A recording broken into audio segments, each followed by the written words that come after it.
Hello बच्चों, online study में आप लोग का स्वागत है। मैं असिस्टेंट प्रोफेसर सरिता शर्मा आप लोग के समक्ष फिर से नए टॉपिक के साथ प्रस्तुत हुई हूँ। आज हम पढ़ेंगे व्याकरण। व्याकरण में क्या पढ़ेंगे? समास। समास क्या है, चलिए देखते हैं क्या समास है। किसे कहते हैं समास? दो या दो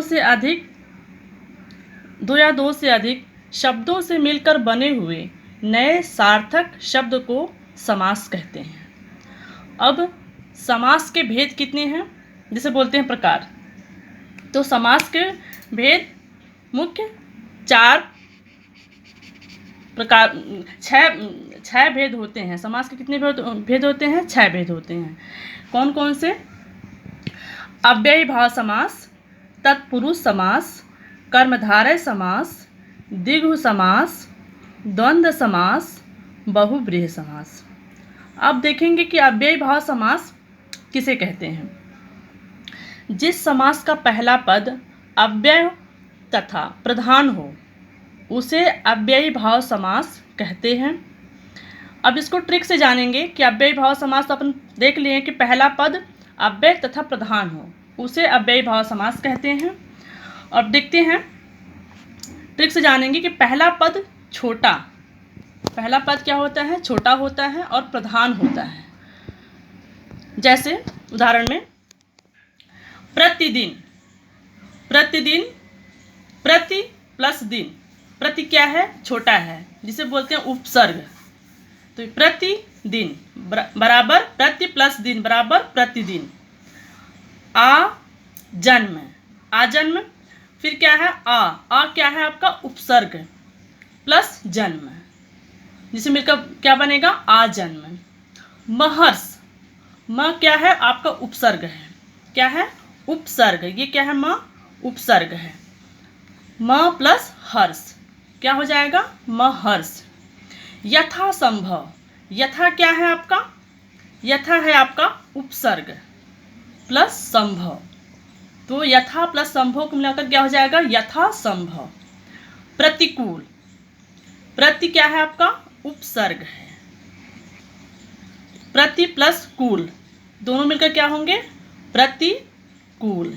ये आपका हो गया अव्ययी भाव समास। अब देखते हैं, थोड़ा सा नोट देखते हैं इसमें कि और किसे कहते हैं अव्ययी भाव समास। एक ही शब्द कई बार आने पर भी अव्ययी भाव समास होता है। अब यहाँ पर बताया गया कि एक ही शब्द, मतलब एक ही शब्द कई बार आने से, फिर कई बार आए उसे भी कहते हैं अव्ययी भाव समास। जैसे हाथों हाथ, क्या है?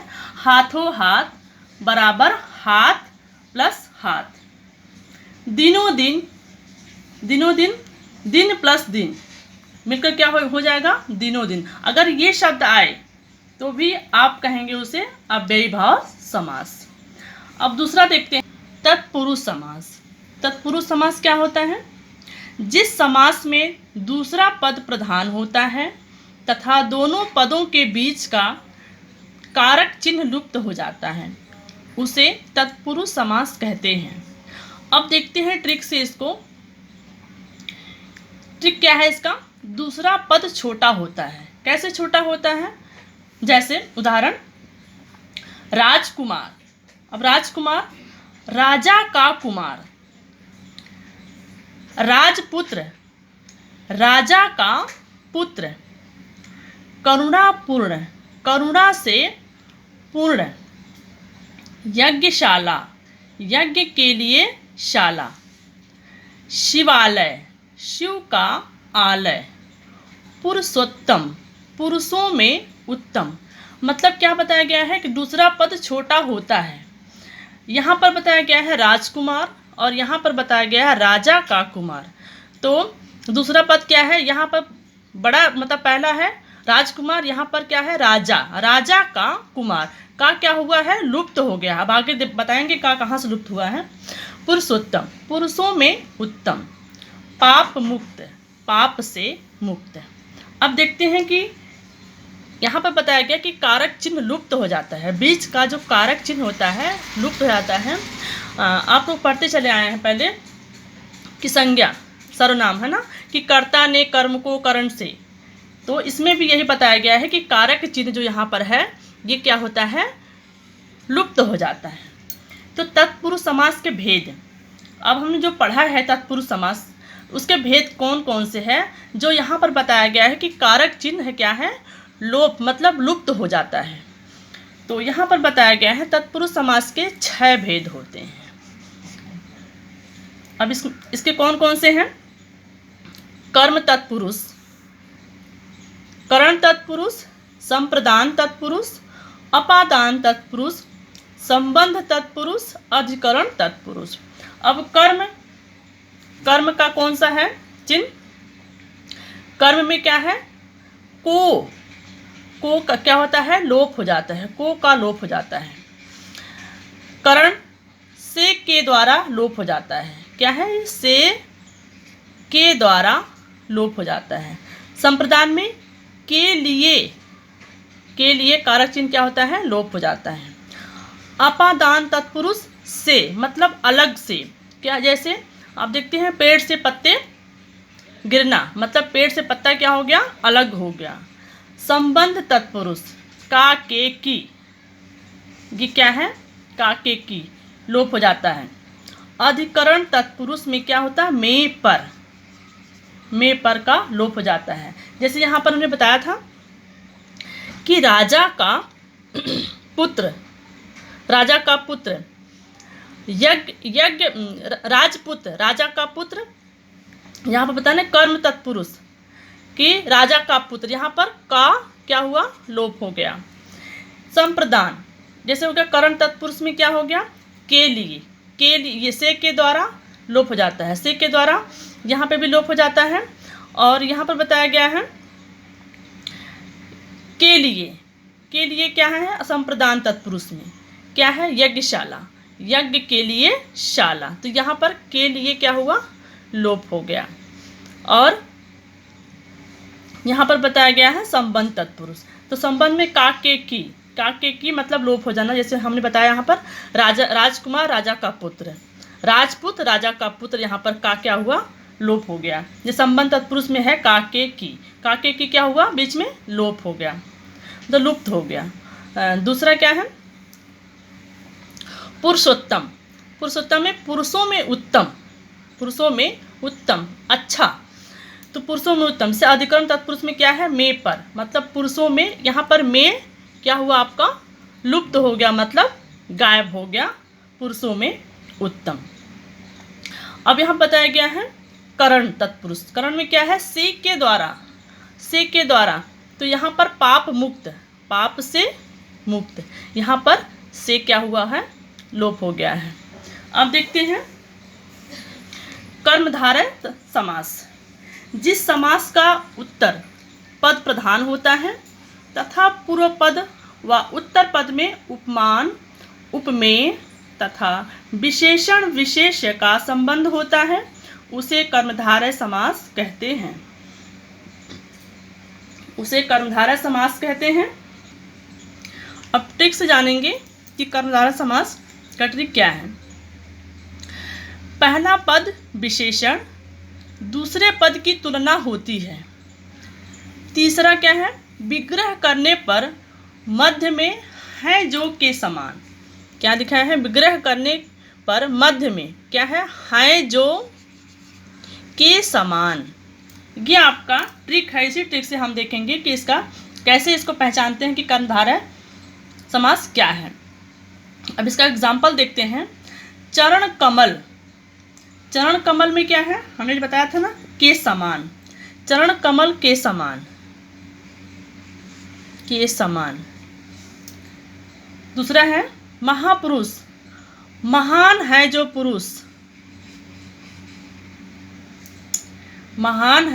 पुरुष।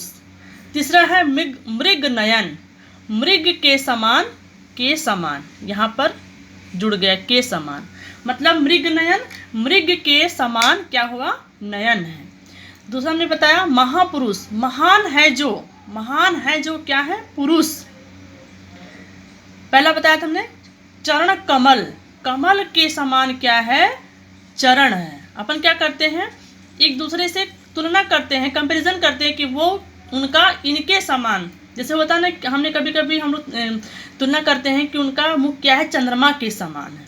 तो वहाँ पर यहाँ पर बताया गया है कर्मधारा समास में कि चरण कमल, कमल के समान चरण है। अब देखते हैं द्विगु समास। द्विगु समास क्या है? जिस समास का पहला पद संख्यावाचक होता है। क्या होता है? संख्यावाचक होता है, वह द्विगु समास कहलाता है। अब ट्रिक से जानेंगे, इसका ट्रिक क्या है? संख्या वाले शब्दों का इसमें क्या करते हैं? प्रयोग करते हैं। संख्या वाले शब्दों का प्रयोग इसमें करते हैं द्विगु समास में। इसका उदाहरण क्या है? चौराहा, चार राहों का समूह। त्रिकोण, तीन कोणों का समूह। तिरंगा, तीन रंगों का समूह। यहाँ पर पहले हमें पता चुका है कि यहाँ पे संख्यावाचक हम काउंट करते हैं। जैसे हमने बताया कि चौराहा, यहाँ चौराहा मतलब चार राहों का समूह, क्योंकि ये संख्यावाचक है। त्रिकोण, तीन कोणों का समूह। तिरंगा, तो आप जानते हैं तिरंगे में कितने कलर होते हैं, रंग, है ना। तो वैसे यहाँ बताया गया तीन रंगों का समूह। तो ये आपका हो गया द्विगु समास, जिसमें संख्या वाले शब्दों का प्रयोग होता है, जिसे कहते हैं द्विगु समास। अब देखते हैं द्वंद्व समास।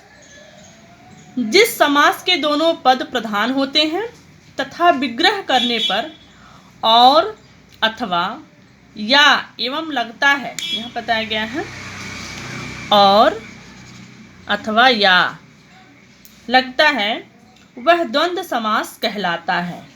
अब ट्रिक से जानेंगे, इसका ट्रिक क्या है? दोनों शब्द एक दूसरे के उल्टे होते हैं। दोनों शब्द क्या होते हैं? उल्टे होते हैं। किसके? एक दूसरे के। उसे कहते हैं, दोनों शब्द एक दूसरे के उल्टे होते हैं। तो इसका देखते हैं उदाहरण क्या है। उदाहरण है पाप पुण्य, पाप और पुण्य। सुख दुख, सुख और दुख। गुण दोष, गुण और दोष। यह आपका हो गया द्वंद्व समास। जैसा हो गया माता पिता, माता और पिता, ये आपका द्वंद्व समास है। अब देखते हैं बहुब्रीहि समास, जो लास्ट आपका है। इस समास में कोई भी पद प्रधान नहीं होता है। क्या बताया गया है कि कोई भी पद प्रधान नहीं होता है। दोनों पद मिलकर किसी तीसरे पद की ओर संकेत करते हैं। मतलब दोनों पद मिलकर किसी तीसरे पद की ओर क्या करते हैं? संकेत करते हैं, संकेत करते हैं। उसे कहते हैं बहुब्रीहि समास।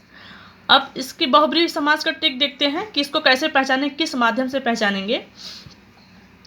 विग्रह करने पर तीसरा अर्थ निकलता है। विग्रह करने पर तीसरा अर्थ निकलता है। यह है आपका बहुब्रीहि समास का ट्रिक। इसका एग्जाम्पल क्या है? उदाहरण चतुर्भुज, चतुर्भुज मतलब चार है भुजाएं जिनकी, अर्थात विष्णु, विष्णु जी। चतुर्भुज, चार है भुजाएं जिनके, अर्थात विष्णु जी। अब लंबोदर, लंबोदर क्या है? लंबा है उदर। लंबोदर, लंबा है उदर जिनका, अर्थात गणेश जी। दशानन, दशानन क्या है? दस है आनन, दस है आनन जिसके, अर्थात रावण के। मतलब यहाँ पर रावण 10 है। दशानन, 10 है आनन जिसके 10 सिर। यहाँ पर रावण के बारे में बताया गया है कि रावण के 10 सिर, जिसके बारे में यहाँ पर दशानन। यहाँ लंबोदर के बारे में बताया गया है, लंबोदर गणेश जी के बारे में यहाँ पर तुलना हुआ है। चतुर्भुज, यहाँ पर विष्णु भगवान के बारे में यहाँ पर तुलनाएं की गई हैं। तो आज का टॉपिक समाप्त है। Thank you.